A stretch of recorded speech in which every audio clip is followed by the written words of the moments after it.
Shalom, luar biasa sukacita yang boleh kita rasakan di pagi hari ini. Kita boleh bersama-sama kembali di hari Minggu. Namun hari ini adalah hari yang sangat luar biasa karena kita memperingati hari pencurahan Roh Kudus, hari Pentakosta. Pagi hari ini kita akan persiapkan hati dan kehidupan kita untuk kita boleh menerima kebenaran firman Tuhan. Kita mau minta Roh Kudus untuk memenuhi kita.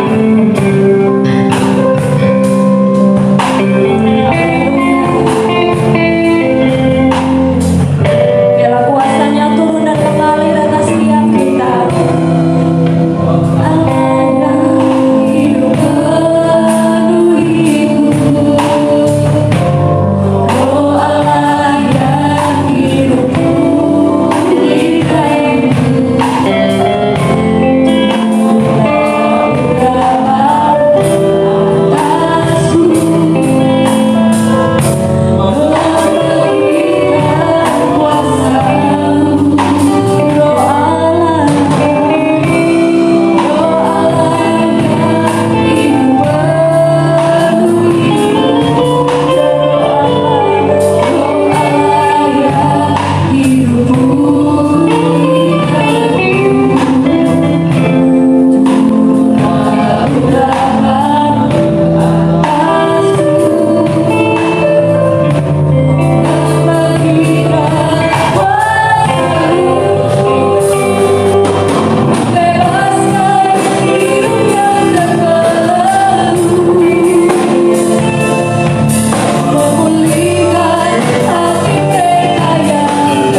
Kita akan membuka Alkitab kita di dalam Kisah Para Rasul 1 ayat 8. Satu ayat kita akan renungkan pagi hari ini. Kalau saudara sudah menemukan ayatnya, mari kita akan membaca bersama-sama. 1, 2, 3. Tetapi kamu akan menerima kuasa kalau Roh Kudus turun ke atas kamu, dan kamu akan menjadi saksiku di Yerusalem dan di seluruh Yudea dan Samaria dan sampai ke ujung bumi. Jemaat Tuhan yang dikasihi, apa yang kita baca barusan ini adalah kalimat terakhir yang Tuhan Yesus sampaikan sebelum Tuhan Yesus naik ke surga. Kalimat ini sekaligus merupakan kalimat perpisahan Tuhan Yesus kepada 500 orang murid yang pada waktu itu ada di Bukit Zaitun. Dan ketika Tuhan Yesus selesai mengatakan kalimat tersebut, maka Tuhan Yesus naik terangkat ke surga. Nah, menarik di sini saudara, dari apa yang disampaikan Tuhan Yesus itu menunjukkan kepada kita bersama bahwa ada identitas yang diberikan dalam kehidupan para murid pada waktu itu, dan tentu juga bagi kita murid-murid Kristus di akhir zaman ini. Identitas itu adalah bahwa Tuhan Yesus menyebut kita menjadi saksi-saksi Kristus. Jadi kita tidak hanya sekedar menjadi orang percaya, kita tidak sekedar menjadi murid Kristus, tetapi dalam dua atribut itu melekat satu atribut baru yang namanya menjadi saksi Kristus. Saudaraku yang dikasihi Tuhan, sebagai saksi Kristus tentu kita harus menyadari bahwa kita juga punya tugas. Seorang saksi itu adalah bersaksi, menyaksikan Kristus dalam kehidupan kita. Pada waktu itu Tuhan Yesus berkata kepada para murid, pengalaman selama 3,5 tahun kamu bersama-sama dengan aku, saksikanlah itu kepada orang banyak, beritakanlah Injil itu kepada orang banyak, bahwa Tuhan Yesus itu telah mati, bangkit, naik ke surga, memberikan keselamatan kepada semua orang yang mau percaya. Nah, berita itu harus disaksikan, harus diceritakan. Maka itulah tugas dari seorang saksi. Jadi Bapak Ibu Saudaraku yang dikasihi Tuhan Yesus, setuju atau tidak setuju, ketika saudara memutuskan menjadi orang Kristen, ketika saudara memutuskan untuk percaya dan menerima Tuhan Yesus, maka saudara menjadi saksi Kristus. Kalau kita membaca di dalam kitab Roma pasal yang ke-10 ayat 15, di sana dikatakan bagian terakhirnya, berbahagialah orang yang membawa kabar baik. Berbahagialah mereka yang diutus untuk memberitakan kabar baik. Mereka yang diutus inilah yang disebut sebagai saksi Kristus. Padanan kata untuk saksi ini adalah duta, saudara. Dari kata duta itu kita seringkali mendengar dari ilmu tata negara yang namanya duta besar. Saudara bisa membayangkan ketika seorang duta besar itu diutus oleh negaranya, biasanya ada tugas-tugas khusus yang diberikan negara kepada duta besar itu. Sama halnya Tuhan Yesus mengutus kita menjadi saksi, menjadi dutanya. Nah, beberapa hari yang lalu saya mencoba melihat apa sih tugas seorang duta, dan itu sangat cocok juga dengan tugas kita sebagai duta-duta Kristus. Tugas seorang duta yang pertama adalah menjadi wakil dari negara itu, menjadi wakil dari negara yang mengutusnya. Maka kita seringkali mendengar ada duta besar Indonesia untuk negara Amerika, ada duta besar Indonesia untuk negara Malaysia, dan negara-negara yang lain. Dengan kata lain, bahwa duta besar itu mewakili negaranya. Nah, kalau kita tarik dalam kehidupan kita sebagai saksi-saksi Kristus, berarti saudara, tugas kita sebagai saksi yang pertama adalah kita harus mewakili kerajaan surga di tengah-tengah dunia ini. Apa artinya mewakili kerajaan surga? Mewakili kerajaan surga itu artinya mempresentasikan gaya hidup kerajaan surga. Saudara, kita semua setuju bahwa dunia ini memang sudah rusak. Tatanan-tatanan kehidupan sudah banyak dilanggar. Sehingga dunia ini membutuhkan satu role, satu model. Bagaimana sih gaya kehidupan yang baik? Bagaimana sih gaya kehidupannya Tuhan itu seperti apa? Maka disitulah saudara dan saya dipanggil untuk mempresentasikan, untuk menunjukkan kepada dunia, ini loh gaya kehidupan kerajaan surga. Tentu ini tidak hanya bicara soal perkataan kita, karena kadang-kala banyak dijumpai anak-anak Tuhan perkataannya memang baik, tetapi perilakunya tidak seperti perkataannya. Nah, oleh karena itu mempresentasikan gaya hidup kerajaan surga ini tidak hanya bicara soal perkataan, tetapi juga perilaku kehidupan. Maka dari ini akhirnya kita bisa mengerti ketika Tuhan Yesus menyebut kita itu sebagai garam dan terang dunia. Garam dan terang dunia itu bicara soal pengaruh. Bagaimana kita anak-anak Tuhan bisa memberi pengaruh, dan disitulah saksi-saksi Kristus harus benar-benar berfungsi. Tidak hanya saudara terlihat suci, tidak hanya saudara terlihat baik di gereja, tetapi ketika saudara di tengah masyarakat, biarlah saudara bisa menunjukkan gaya hidup kekristenan itu seperti apa.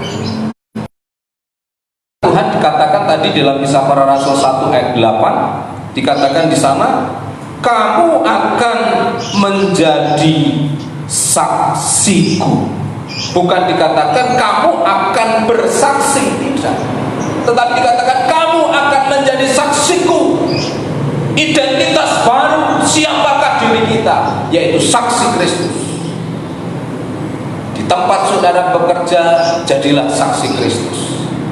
Ketika budaya korupsi merajalela, beranikah kita anak-anak Tuhan untuk tampil beda? Ketika suap menyuap menjadi hal yang biasa, beranikah anak-anak Tuhan tampil beda?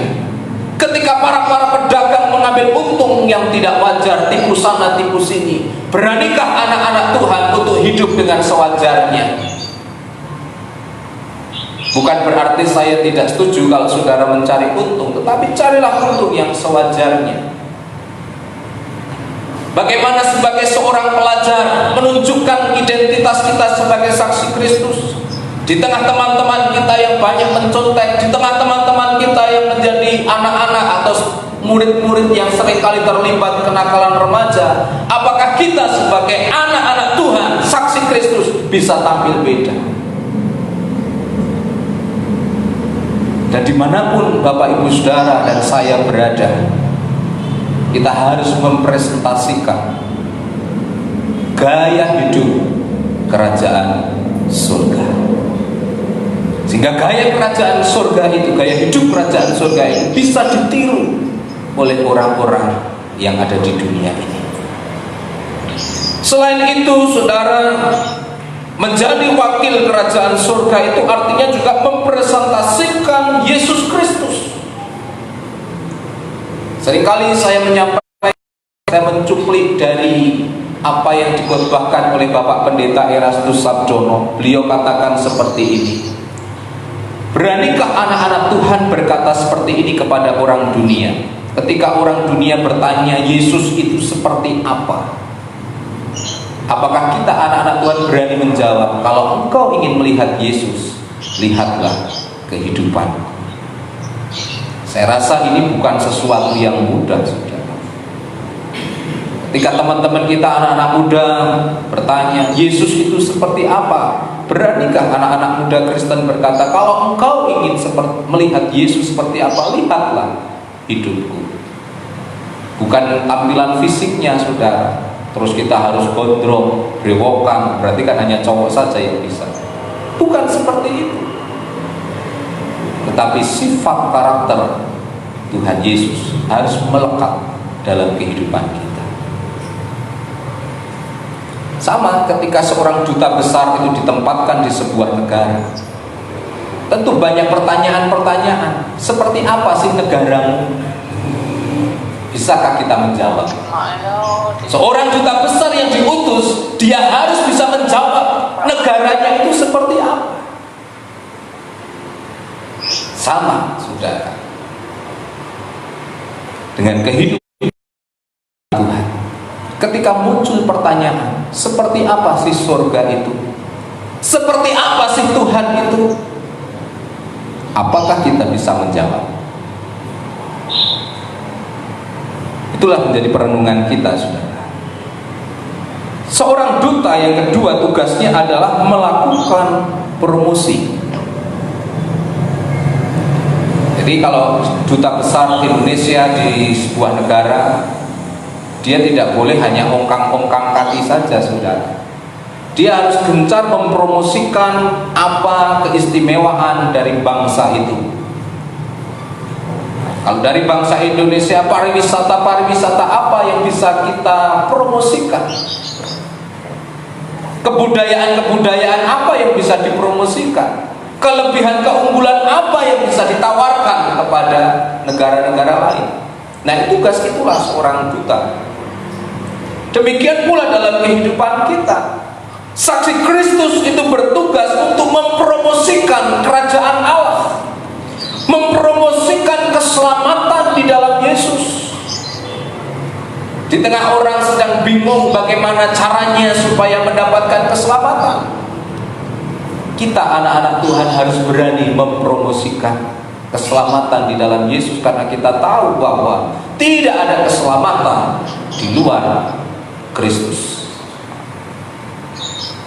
Sayangnya di sini banyak anak-anak Tuhan yang diam. Jangankan untuk cerita tentang Tuhan Yesus, untuk menunjukkan jati dirinya sebagai orang Kristen saja kadangkala kita malu. Ketika ditanya Bapak agamanya apa, kadangkala kita gagap dalam menjawab. Ketika kita sedang makan di warung, tantangan dari hati nurani, mau berdoa atau tidak, tolak kiri, tolak kanan. Tidak ada orang ya baru berdoa. Tapi ketika ada orang, malu untuk berdoa. Ya tidak harus merem, bisa dalam hati melek tapi sambil berdoa. Banyak anak-anak Tuhan jangankan untuk bersaksi, untuk menunjukkan bahwa dirinya Kristen saja kadang-kala malu dan takut. Padahal tugas seorang duta Kristus harus mempromosikan Tuhan Yesus. Kalau ada di antara saudara bertemu dengan orang lain dan orang itu bertanya tentang Yesus kepada saudara, saya rasa ini menjadi kesempatan yang indah untuk kita bisa bercerita. Yesus itu seperti apa toh? Gereja itu seperti apa toh? Nah, ini tugas kita untuk mempromosikan. Jangan mempromosikan hal-hal yang jelek, misalnya tentang gereja, tapi sampaikanlah hal-hal yang baik, yang positif tentang gereja, karena tugas kita adalah mempromosikan gereja, mempromosikan keselamatan di dalam Tuhan. Yang namanya promosi itu kan tidak memaksa, tapi menyampaikan. Ya. Saudara tahu yang sales itu seperti apa? Sales tidak boleh memaksa. Kalau sales memaksa ya tidak akan payu. Harus ramah, murah senyum, telaten, ya, dan tahu akan produk yang ditawarkan. Syukur bisa menggunakan produk itu sehingga sudah merasakan keunggulan produk itu, baru bisa ditawarkan. Nah, jadi orang Kristen yang efektif, yang bisa mempromosikan Yesus adalah orang Kristen yang benar-benar sudah mengalami Yesus dalam kehidupannya. Kalau dia sudah mengalami Yesus, perjumpaan dengan Yesus dalam kehidupannya, maka kesaksiannya itu menjadi kesaksian yang hidup. Saya percaya tidak ada satupun di antara kita jemaat Tuhan GBI Nazaret, baik yang ada di dalam kota maupun yang di luar kota, yang tidak pernah merasakan kebaikan Tuhan. Saya percaya kita semua sudah pernah merasakan kebaikan Tuhan. Nah, kebaikan Tuhan itulah yang saudara siarkan. Bisa secara langsung atau lewat WA, lewat media sosial. Sampaikan hal-hal yang positif, sampaikan hal-hal yang baik, ceritakan tentang Yesus, saudara. Karena itulah tugas seorang duta. Selain itu kita juga mempromosikan rumah Bapa di surga, rumah Bapa dalam langit bumi baru. Tiap orang ketika ditanya, apakah engkau besok tahu kemana engkau setelah mati, pasti sebagian orang akan berkata tidak tahu. Yang lain akan berkata tahu bahwa ada surga dan ada neraka. Tetapi ketika ditanya mau masuk mana, pasti mau masuk surga. Tapi sudah yakin masuk surga? Jawabannya pasti tidak yakin. Surga itu tempatnya siapa? Surga itu tempat Bapa kita, tempat bagi mereka yang percaya kepada Tuhan Yesus. Promosikan kerajaan surga yang suatu saat nanti akan kita masuki bersama. Tentu saya percaya tidak ada satupun dari kita yang ingin keluarganya binasa. Ya. Maka sampaikan, saudara. Tugas seorang sales adalah memperkenalkan produk, menjual produk. Untuk customer itu membeli atau tidak itu terserah customernya. Demikian pula dengan kita. Promosikan Injil Kerajaan Allah. Promosikan rumah Bapa di surga. Soal dia menerima atau tidak itu bukan urusan kita, tetapi tugas kita adalah menyampaikan, baik secara fisik maupun lewat perilaku kehidupan kita. Tugas seorang duta yang ketiga adalah mengadakan perlindungan terhadap kepentingan negara tersebut. Melindungi kepentingan negara yang mengutus. Maka tidak jarang seringkali kita melihat ketika ada masalah di sebuah negara, biasanya tindakan dari negara yang mengutus dutanya, kalau suasananya sudah urgent, biasanya duta besarnya akan ditarik. Apalagi kalau sudah menyangkut harga diri sebuah bangsa. Salah satu teguran kerasnya kepada itu adalah penarikan duta besar. Kenapa? Karena harga diri negara itu sudah diremehkan di negara tempat di mana duta besar itu diutus. Nah, tugas kita anak-anak Tuhan bukan membela agama kita, saudara. Bukan membela Tuhan, karena tanpa dibela pun Tuhan itu tetap Tuhan. Tuhan kita adalah Maha Kuasa yang mampu membela dirinya sendiri, dan tugas kita bukan untuk membela agama kita, bukan untuk membela Tuhan, tidak, saudara. Tapi tugas kita ialah bagaimana kita tetap konsisten terhadap kebenaran firman Tuhan. Itu, saudara. Memiliki integritas terhadap kebenaran firman Tuhan.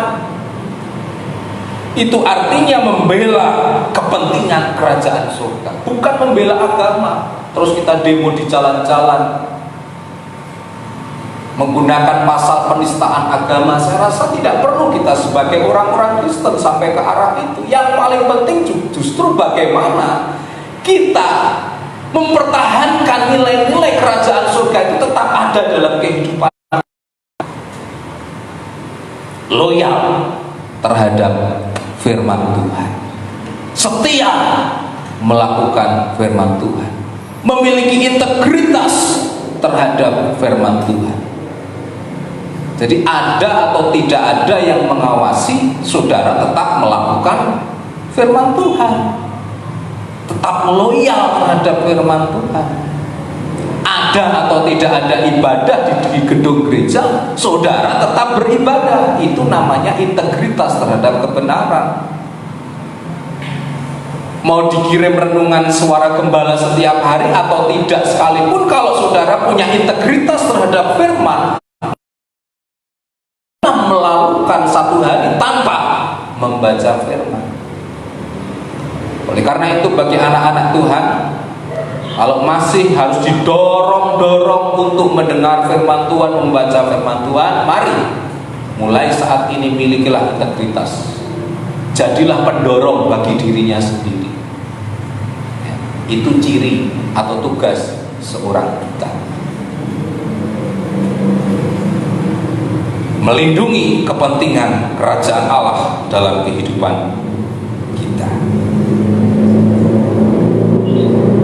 Selain itu, saudara, perlu juga kita untuk selalu bertanya bukan apa yang menjadi keinginan kita, tetapi apa yang menjadi keinginan Tuhan. Maka seorang duta besar itu tidak boleh untuk mengedepankan keinginan dirinya sendiri. Dia harus taat kepada negara yang mengutusnya. Mau dia pengennya diri sendiri, wah aku ditempatkan di Eropa yang enak, yang pemandangannya indah. Kalau negara mengutus dia harus misalnya ke Afghanistan, ya harus terima kenyataan itu. Harus terima kenyataan itu bahwa harus tunduk kepada perintah negara. Demikian pula sebagai duta Kristus, bukan lagi kita berkata apa keinginan kita yang harus dituruti oleh Tuhan, tetapi apa keinginan Tuhan yang harus aku turuti. Nah, inilah artinya melindungi kepentingan kerajaan Allah. Biasanya kita anak-anak Tuhan kan berdoa, Tuhan tolong aku supaya aku ini bisa ini, punya ini dan lain sebagainya. Tapi berapa persen kita berdoa, Tuhan jadilah kehendak-Mu dalam kehidupanku, apa yang ingin aku lakukan untuk Engkau. Nah, duta Kristus doanya harus seperti itu. Yang keempat, seorang duta itu bertugas untuk memberikan laporan atau informasi kepada negara yang mengutus. Kejadian-kejadian apa yang terjadi di negara tempat dia berada itu harus dilaporkan kepada negara yang mengutus. Baik buruknya keadaan yang terjadi di sana harus dilaporkan. Bahkan dia harus melaporkan juga apa yang dia sudah lakukan di negara itu. Maka sebagai duta Kristus, kita pun punya tugas yang sama, saudara. 2 Korintus 5 ayat yang ke-10 di sana dikatakan bahwa suatu saat nanti di kursi pengadilan Kristus kita harus menghadap. Dan di sanalah kita sebagai duta-duta Kristus mempertanggungjawabkan semua pelayanan kita, pekerjaan kita, keluarga kita, apa yang kita lakukan. Suatu saat nanti kita harus mempertanggungjawabkan. Kalau seorang duta besar itu sudah melaporkan dan negara yang mengutusnya memberikan nilai rapot yang baik, maka ada kemungkinan dia dipromosikan. Mungkin ke negara yang lebih maju dan lain sebagainya, atau diperpanjang masa tugasnya. Ada reward, penghargaan yang negara berikan. Sama, ketika suatu saat nanti kita menghadap kursi pengadilan Kristus, akan ada upah bagi saudara duta-duta Kristus yang melakukan tugas kita sebagai saksi. Tapi sebaliknya ada punishment, ada hukuman yang Tuhan berikan bagi kita kalau kita kedapatan lalai dalam melaksanakan tugas kita. Tentu hukumannya bukan neraka, saudara, tetapi saudara akan kehilangan upah. Jadi Bapak Ibu yang dikasihi Tuhan, itulah kira-kira tugas dari seorang duta. Menjadi wakil kerajaan Allah, melakukan promosi kerajaan Allah, perlindungan kepentingan kerajaan Allah, dan memberikan laporan dan informasi kepada kerajaan Allah. Lewat apa? Lewat doa syafaat kita, saudara. Apa yang terjadi di bangsa ini, apa yang terjadi di negara kita, apa yang terjadi di lingkungan kita, seorang duta dia harus melaporkan kepada Bapa yang mengutusnya. Maka 10 hari ini kita sudah lalui bersama-sama dalam doa. Setiap hari kita mendoakan bangsa dan negara kita, melaporkan keadaan bangsa ini kepada Tuhan. Kita akan melihat selanjutnya, saudara. Kalau kita kembali ke Kisah Para Rasul 1 ayat yang ke-8 tadi, kita akan melihat di mana kita harus menjadi saksi Kristus. Dikatakan, kamu akan menjadi saksiku di Yerusalem dan di seluruh Yudea dan Samaria dan sampai ke ujung bumi. Ya, ada penafsir yang berkata Yerusalem itu adalah keluarga kita. Jadilah berkat bagi keluarga kita. Kemudian ke Yudea. Yudea itu mana? Yudea itu lingkungan yang lebih luas, mungkin bisa tetangga kanan kiri kita. Samaria lingkungan yang lebih luas, bisa kota, bisa bangsa kita. Ujung bumi mana? Nah, itu yang jadi masalah. Ada orang yang berkata ujung bumi itu Papua. Tapi menurut saya bumi itu tidak berujung. Di mana saudara ada, itulah ujung bumi, karena bumi itu bulat. Artinya kalau kita berkata, Tuhan, di mana aku harus menjadi saksi? Maka jawabannya adalah, di mana engkau berada, disitulah engkau harus menjadi saksi. Pekerjaan kita, di masyarakat kita, di keluarga kita, dimanapun kita berada. Pertanyaan berikutnya, kapan saya harus bersaksi?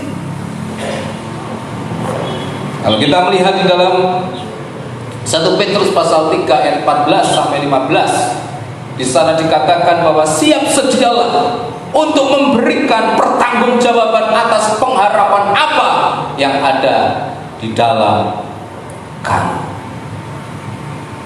Artinya siap sedialah itu kan sewaktu-waktu. Jadi tidak hanya di mana saja, tetapi kapan saja, saudara, kita harus menjadi saksi. Tidak ada jam istirahatnya, ya.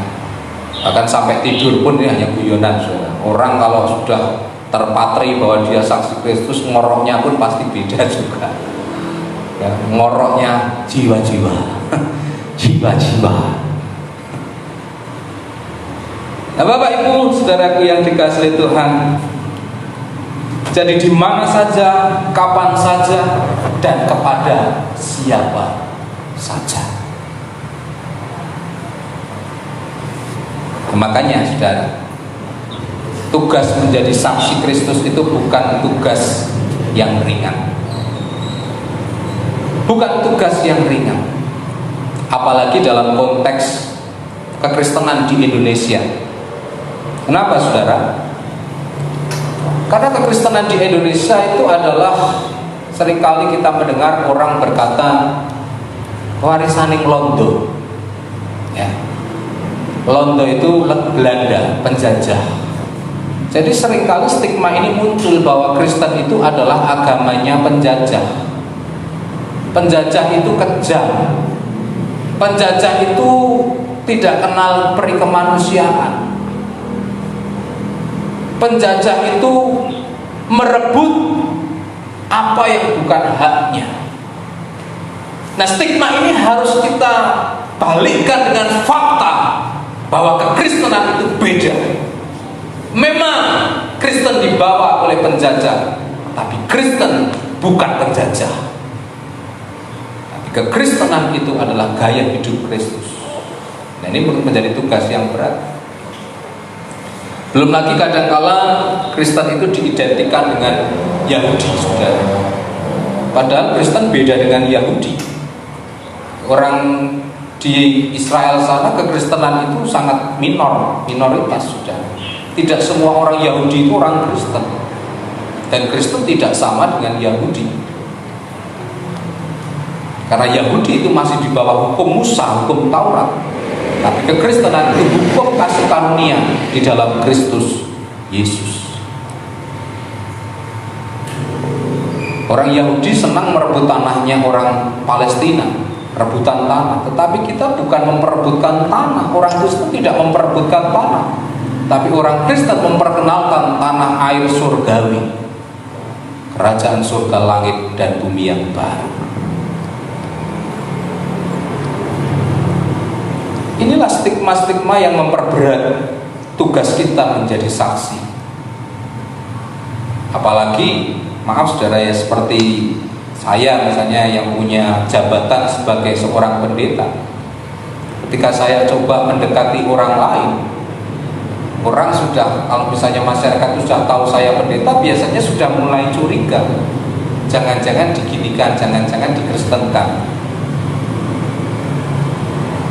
Ya. Termasuk di dalamnya ketika kami akan membangun TK, membuat TK di Kalisan, saudara. Masyarakat setuju, tetapi beberapa orang tidak setuju. Siapa? Tokoh-tokoh agama tidak setuju karena takut nanti dikiranya dikristenkan dan sebagainya. Padahal tidak, murni kami ingin supaya desa itu maju. Tapi kecurigaan ini seringkali muncul, saudara. Maka saudara, kita sebagai orang Kristen, Tuhan Yesus ingin supaya kita cerdik seperti ular, tulus seperti merpati. Setiap celah yang ada, sampaikan tentang Tuhan Yesus. Belum lagi saudara, bahwa kita sebagai orang Kristen itu selalu menjadi sorotan. Nah, kita melakukan sesuatu yang baik, orang akan berkata, ya pantes, wong orang Kristen. Tapi coba kalau orang Kristen itu jatuh, saudara, pasti kekristenan akan dibawa-bawa. Kita tuh saya ibaratkan seperti ikan di akuarium yang selalu diawasi oleh orang-orang di sekitarnya. Maka coba kalau keluarga-keluarga Kristen itu berantakan, saudara, itu sudah jelas pasti jadi omongan. Kalau anak Tuhan orang Kristen terjerat narkoba, itu sudah jelas jadi omongan. Ada nama misalnya Andreas masuk penjara, wah itu sudah jadi omongan, saudara. Nah, oleh karena itu, tugas yang tidak mudah untuk kita menjadi saksi. Maka kalau kita kembali ke kisah para rasul tadi, bahwa Tuhan tahu bahwa dengan kekuatan kita sendiri untuk menjadi saksi itu kita tidak sanggup, tidak bisa. Maka kita perlu mendapatkan yang namanya kuasa untuk menjadi saksi. Kuasa di sini dikatakan, tetapi kamu akan, kuasa itulah yang akan memampukan kita untuk menjadi saksi di tengah dunia yang gelap ini. Kuasa itulah yang akan memampukan kita untuk kita bisa menjadi terang di dunia yang gelap ini, saudara. Kuasa Roh Kudus. Kuasa dalam teks ini menggunakan kata dunamos. Dari kata dunamos itu muncul kata dinamit. Dinamit itu apa? Bahan peledak dengan kekuatan yang luar biasa. Jadi sebetulnya kuasa yang Tuhan berikan itu luar biasa, saudara, kekuatannya. Kalau kita melihat perjalanan para rasul, setelah mereka itu menerima kuasa di loteng Yerusalem, peristiwa Pentakosta, saudara, maka kita melihat dalam pelayanan mereka seringkali terjadi mujizat-mujizat. Petrus pada waktu berjalan di bait Allah, ada seorang lumpuh.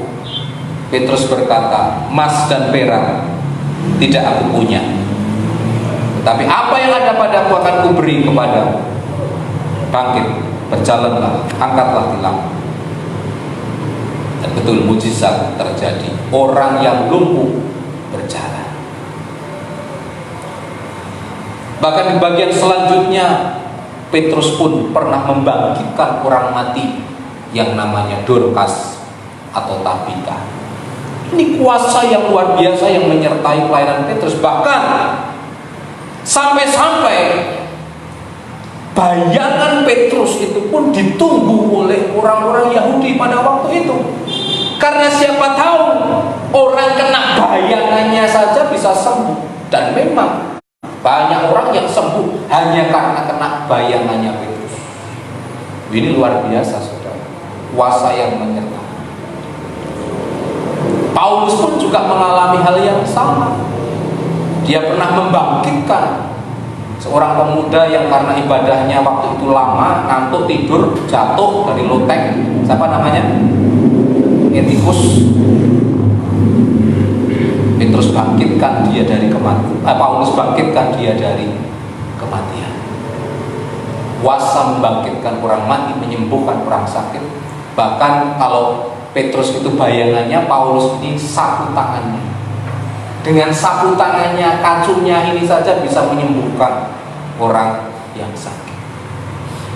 Inilah kuasa yang luar biasa yang Tuhan berikan kepada para duta-dutanya yang melakukan kehendak Bapa.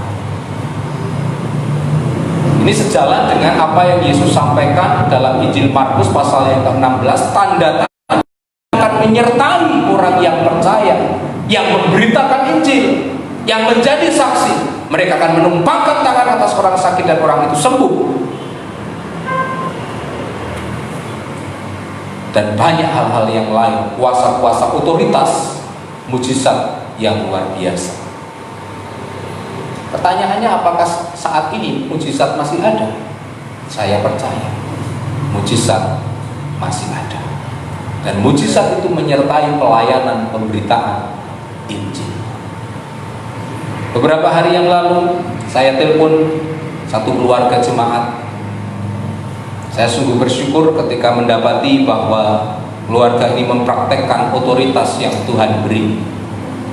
Jadi saudara, otoritas ini tidak hanya diberikan kepada pendeta saja, tetapi kepada semua orang percaya. Keluarga ini bersaksi kalau ibunya itu mengalami keadaan sakit yang sangat parah, bahkan sampai kalau orang darah tinggi itu ngorok ya saudara ya. Sampai ngorok ini sang ibu, artinya sudah dalam titik kondisi yang koma, mengkhawatirkan. Tetapi puji Tuhan, keluarga ini bersaksi kepada saya bahwa mereka berdoa minta mujizat daripada Tuhan. Dan puji Tuhan, ibu ini setelah didoakan beberapa jam kemudian siuman sadar dan sehat kembali. Ini membuktikan bahwa mujizat itu masih ada, kuasa Tuhan itu masih ada. Tetapi saudara, kita tidak boleh hanya berhenti dalam pemahaman itu, bahwa kuasa itu hanya bicara soal mujizat-mujizat yang spektakuler. Tidak.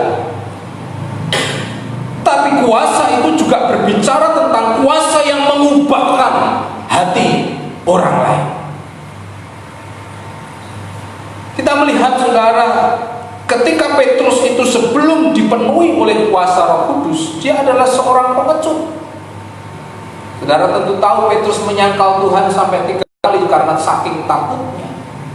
Tetapi bagaimana ketika Roh Kudus memenuhi kehidupannya, Petrus ini menjadi seorang yang sangat berani memberitakan Injil keselamatan. 1 kali dia berkhotbah, 3.000 orang diselamatkan. Dan itu tidak hanya dialami oleh Petrus ternyata, tetapi para murid-murid yang lain juga mengalami hal yang sama saudara. Dalam Kisah 4 ayat 31, ketika Roh Kudus itu melawat kehidupan para murid yang lain, maka dikatakan para murid ini memberitakan Injil dengan berani. Ada satu perubahan hidup yang luar biasa. Itulah kuasa yang Tuhan berikan bagi mereka yang melaksanakan tugas sebagai duta Kristus. Dan contoh yang paling ekstrim adalah dalam Kisah Para Rasul pasal yang ke-9. Bagaimana seorang pemuda yang namanya Saulus, yang terkenal begitu kejam dan kerasnya menganiaya orang-orang Kristen. Dia adalah kelompok orang Farisi yang sangat radikal. Kuasa dari tokoh-tokoh agama, imam-imam yang ada pada waktu itu, surat kuasa untuk menangkap orang Kristen, memenjarakan bahkan membunuh orang-orang percaya. Tetapi dalam perjalanannya menuju kota Damsyik, Alkitab mencatat Saulus berjumpa dengan kuasa Tuhan Yesus, sehingga hidupnya berubah dari seorang penganiaya jemaat menjadi seorang pemberita Injil yang luar biasa. Di sini kita melihat bukti-bukti yang nyata bagaimana orang-orang itu berubah hidupnya hidupnya ketika Roh Kudus melawan. Saya pun mengalami hal yang sama, saudara. Beberapa saudara mungkin sudah tahu bahwa sebetulnya saya tidak punya cita-cita untuk menjadi seorang pendeta. Tetapi saudara, peristiwa bagaimana Roh Kudus mengurapi kehidupan saya, mengubah jalan hidup saya, sehingga saya hari ini ada sebagaimana saya ada, karena Roh Kudus yang mengubahkan. Dulu saya sempat khawatir, Tuhan, saya ini bukan orang yang pandai berbicara, apalagi bicara di depan umum. Tapi Roh Kudus mengubahkan, dan sampai hari ini terus Roh Kudus memproses kehidupan saya. Saya mendapati beberapa jemaat juga mengalami perubahan karena jamahan kuasa Roh Kudus. Dari seorang yang tadi, tetapi ketika kuasa Tuhan itu ada dalam kehidupannya, hidupnya diubahkan oleh Tuhan. Dari seorang yang tadinya keras kepala, tetapi ketika kuasa Tuhan mengubah kehidupannya, maka dia diubah Tuhan menjadi orang yang lembut. Dan banyak contoh-contoh. Dan saya berdoa supaya saudara, jemaat Tuhan yang ada di GBI Nazaret khususnya, jangan hanya kita tahu secara teori, tetapi mari alami, saudara. Alami kuasa itu. Alami, saudara. Saya teringat beberapa tahun yang lalu, anak saya Nina, yang waktu itu masih usia 4 tahunan, saudara, baru bisa nyanyi satu lagu anak sekolah minggu, burung pipit. Burung pipit tidak menabur, tapi Tuhan pelihara. Anak usia 4-5 tahun nyanyi pujian itu. Tahukah bahwa pujian itu telah mengubahkan hati seorang anak muda yang sudah beberapa tahun lamanya meninggalkan Tuhan. Dan ketika mendengar pujian itu, anak muda itu kembali datang kepada Tuhan. Bahkan sampai hari ini aktif ke gereja. Ada kuasa. Ada kuasa walaupun di dalam mulut seorang anak kecil. Ini membuktikan, ya, dalam kitab Mazmur di sana dikatakan, bahkan bayi-bayi pun bisa mempermalukan iblis. Karena ada apa? Ada kuasanya. Dan kuasa ini diberikan kepada duta-duta Kristus, murid-murid Kristus, saksi-saksi Kristus yang mau bergerak. Saya rindu saudara mengalami perubahan itu. Jadi sekali lagi saudara, menjadi saksi Kristus itu bukan pekerjaan yang mudah, tanggung jawab yang ekstra berat. Dan Tuhan tahu hal itu, maka Dia memberikan kuasa yang memampukan kita untuk menjadi saksi. Nah, kuasa itu terjadi kalau, nah ini ada catatannya, Roh Kudus turun atas kita. Kuasa itu benar-benar terjadi kalau Roh Kudus turun ke atas kita. Di sini dikatakan, tetapi kamu akan menerima kalau Roh Kudus turun atas kamu. Dalam Alkitab terjemahan Firman Allah yang hidup di sana dikatakan, ketika Roh Kudus itu datang kepadamu, maka kamu akan menerima kuasa, dan kuasa itulah yang akan memampukan kamu pergi menjadi saksi Kristus. Jadi kita tidak akan pernah bisa menjadi saksi Kristus yang efektif tanpa melibatkan kuasa Roh Kudus. Tidak akan pernah bisa.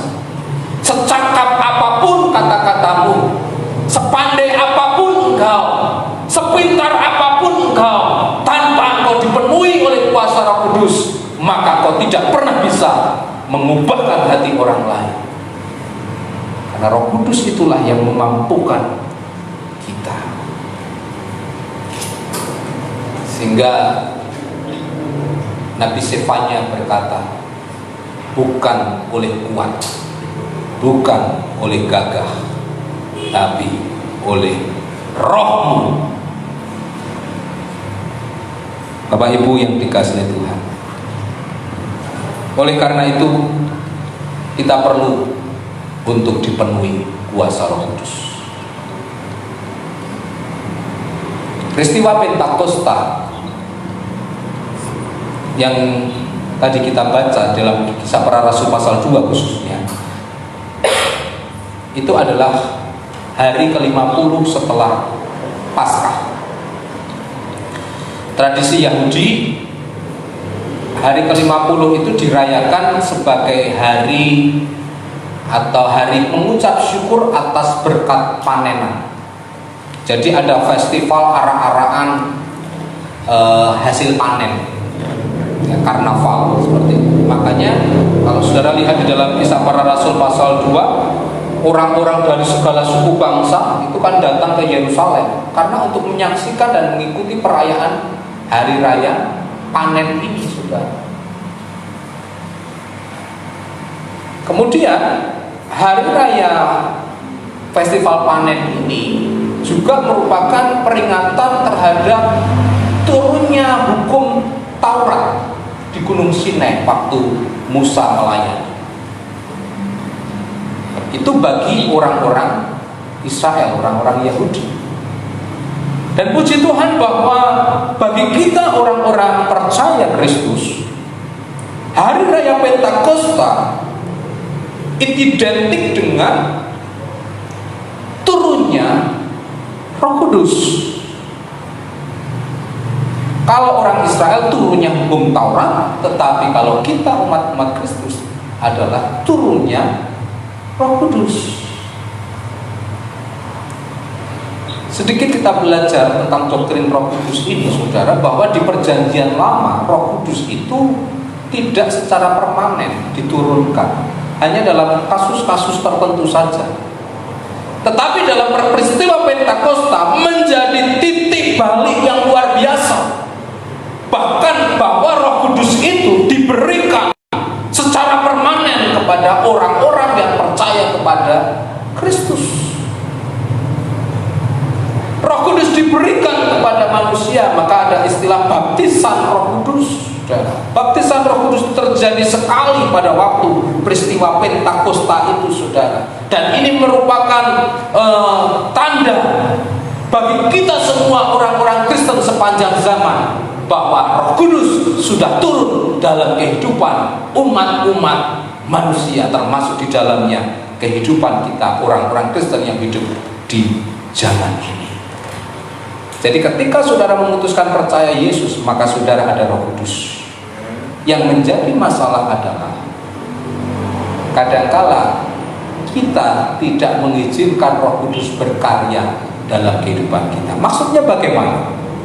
Maksudnya adalah seringkali kita lebih melakukan apa yang menjadi keinginan kita daripada keinginan Roh Kudus. Maka dalam doa kemarin saya menyampaikan satu renungan, saudara. Kita memang butuh yang namanya kepekaan rohani terhadap suara Roh Kudus. Tetapi ada yang jauh lebih penting daripada sekedar kepekaan, yaitu ketaatan melakukan perintah Roh Kudus. Nah, oleh karena itu, saudara, kalau baptisan Roh Kudus itu hanya terjadi satu kali, tetapi yang namanya dipenuhi Roh Kudus itu harus terjadi berulang kali dalam kehidupan kita. Ya, kalau saudara sudah merasa hati ini kering, rohmu sudah merasa kering, emosimu menjadi sering kali naik, engkau kalau dalam bahasa Jawanya itu merungsang hidupnya, itu adalah tanda bahwa sebetulnya kita perlu yang namanya dipenuhi oleh Roh Kudus. Dan ini harga mati kalau saudara ingin menjadi saksi duta Kristus yang efektif. Maka kuncinya adalah mari taat. Mari taat. Memang Roh Kudus tidak akan meninggalkan kita, tetapi ingat, Roh Kudus bisa berduka cita karena ketidaktaatan kita. Ya. Jadi sekali lagi, setiap kali saudara mendengar suara Roh Kudus lewat firman yang saudara dengar atau lewat suara hati saudara, segera lakukan. Nah, di bagian terakhir, Apa tuh ciri orang yang dipenuhi Roh Kudus? Ini sebagai parameter hidup kita untuk mengukur apakah saya ini sudah dipenuhi Roh Kudus atau belum. Karena seringkali orang berkata orang yang dipenuhi Roh Kudus itu bahasa roh. Tidak selalu seperti itu, saudara. Tidak selalu seperti itu. Dalam peristiwa yang dialami oleh para murid, paling tidak ada 2 ciri orang yang dipenuhi Roh Kudus. Pertama, orang yang dipenuhi Roh Kudus semangatnya untuk menceritakan tentang Tuhan Yesus, semangatnya terhadap keselamatan jiwa-jiwa itu selalu berkobar-kobar. Itu ciri yang pertama. Kalau saudara melihat orang yang belum percaya, apa reaksi hati kita? Kalau hati kita berkata, urusan dewi, itu berarti kita belum dipenuhi Roh Kudus. Sebab orang yang dipenuhi Roh Kudus, ketika dia melihat jiwa-jiwa, hatinya akan selalu berkata, Tuhan selamatkan orang itu. Bagaimana ketika saudara melihat tetangga kanan kirimu? Apakah kau nyaman-nyaman saja? Tetapi kalau ada gejolak dalam hati, Tuhan aku pengen tetanggaku selamat. Lebih kecil lagi ya saudara, bagaimana ketika engkau melihat keluargamu? Kalau saudara melihat ada keluarga saudara yang belum diselamatkan dan kau biasa-biasa saja, itu artinya kau tidak dipenuhi Roh Kudus. Tetapi kalau ada gejolak dalam hati, Tuhan, aku rindu sebelum kau datang atau sebelum napasku berhenti, keluargaku harus diselamatkan. Itu ciri yang pertama. Kalau saudara lihat para murid, pikirannya semua sama. Bagaimana mereka bisa menjangkau jiwa-jiwa? Bahkan murid-murid itu ketika mereka menjangkau, mereka dalam tekanan yang luar biasa. Mereka terancam penganiayaan dan hampir semua murid mati sebagai martir. Kenapa seperti itu? Karena pikiran dan hati mereka sudah terobsesi sedemikian rupa terhadap keselamatan jiwa-jiwa. Jadi Bapak Ibu yang dikasihi Tuhan, ini ciri yang pertama. Tidak harus berbahasa roh. Tetapi kalau saudara melihat jiwa-jiwa dan saudara semangat untuk menceritakan Tuhan Yesus, punya hati terhadap orang itu, artinya engkau dipenuhi Roh Kudus. Yang kedua, ciri orang yang dipenuhi Roh Kudus dalam hidupnya menghasilkan buah. Galatia pasal 5 yang kita kenal dengan 9 buah roh. Kalau hidupmu menghasilkan kasih, sukacita, damai sejahtera, kesabaran, kemurahan, kebaikan, kesetiaan, lemah lembut dan menguasai diri, maka sesungguhnya itu menjadi ciri kalau kita dipenuhi oleh kuasa Roh Kudus. Jadi di hari Pentakosta ini, mari kita akan berdoa bersama-sama agar setiap kita dipenuhi oleh kuasa Roh Kudus. Karena itu harga mati untuk saudara dan saya bisa menjadi saksi Kristus yang efektif dan berhasil. Selamat menikmati pencurahan Roh Kudus. Selamat menikmati hari Pentakosta. Tuhan Yesus memberkati kita semua. Amin. Mari kita berdoa. Tuhan Yesus, kami datang kepadamu bersyukur untuk firman-Mu. Sebuah identitas baru Tuhan berikan dalam kehidupan kami yang terjadi saat Engkau naik ke surga, yaitu Engkau menjadikan kami sebagai saksi-saksi Kristus, duta-duta kerajaan Allah di dunia ini. Kami tahu Tuhan ini merupakan tugas yang sangat berat, tetapi kami bersyukur karena Engkau adalah Tuhan yang bertanggung jawab. Roh Kudus diberikan dalam kehidupan kami untuk memberikan kuasa yang memampukan kami untuk menjadi saksi-Mu yang efektif. Dan kami bersyukur karena Roh Kudus diberikan dalam kehidupan kami. Tetapi kami tahu seringkali kami merasakan bahwa kehidupan kami kosong. Dan oleh karena itu kami perlu dipenuhi oleh kuasa Roh Kudus-Mu. Dan saat ini Tuhan, kami berdoa memohon supaya Roh Kudus memenuhi setiap kehidupan kami. Dimanapun kami berada, kami percaya Engkau tidak terbatas. kami mendoakan bangsa dan negara kami. Tuhan, kami berdoa, biarlah kuasa Tuhan, anugerah Tuhan, pertolongan Tuhan akan memulihkan bangsa dan negara kami. Juga kota di mana kami berada, baik jemaat Tuhan yang ada di Temanggung, di Magelang, jemaat Tuhan yang ada di Keranggan, jemaat Tuhan yang ada di luar kota, yang ada di Manado, yang ada di Kupang, yang ada di Malang, yang ada di Surabaya, yang ada di Bali. Tuhan, Kau akan menjamah mereka semua yang ada di Jogja dan yang ada di Semarang. Tuhan, dalam nama Tuhan Yesus yang menyaksikan program ini, kami berdoa dalam nama Tuhan Yesus, kota di mana kami berada, anak-anak-Mu berada, akan mengalami pertolongan Tuhan. Dan saat ini Tuhan, kami akan menengadahkan kedua tangan kami untuk kami menerima berkat yang daripada Tuhan. Bapak Ibu Saudaraku yang dikasihi Tuhan, arahkan hatimu kepada Tuhan. Percayalah dengan iman bahwa engkau menerima kuasa Roh Kudus. Percayalah bahwa saat ini engkau sudah dipenuhi oleh kuasa Roh Kudus. Dan mari jadilah berkat dimanapun engkau berada. Jadi saksi Kristus dalam perkataan dan dalam perbuatanmu. Dan terimalah berkat yang daripada Tuhan. Jika kau baik-baik mendengarkan suara Tuhan Allah, menyimpan dan melakukan dengan setia ketetapan yang disampaikannya hari ini, maka sesungguhnya hidupmu akan diberkati Tuhan. Keluargamu diberkati, pekerjaanmu diberkati, pelayananmu diberkati, anak-anakmu diberkati. Apapun yang dikerjakan tanganmu dibuat Tuhan berhasil. Kau diangkat Tuhan jadi kepala dan bukan ekor, tetap naik dan tidak akan turun. Terimalah berkat anugerah dari Tuhan kita Yesus Kristus, kasih dari Allah Bapa di surga, dalam persekutuan pemeliharaan penyertaan kuasa Roh Kudus menyertai saudara dan saya pagi hari ini sampai Maranatha. Terpujilah namamu Tuhan dari saat ini sampai kekal. Haleluya. Amin.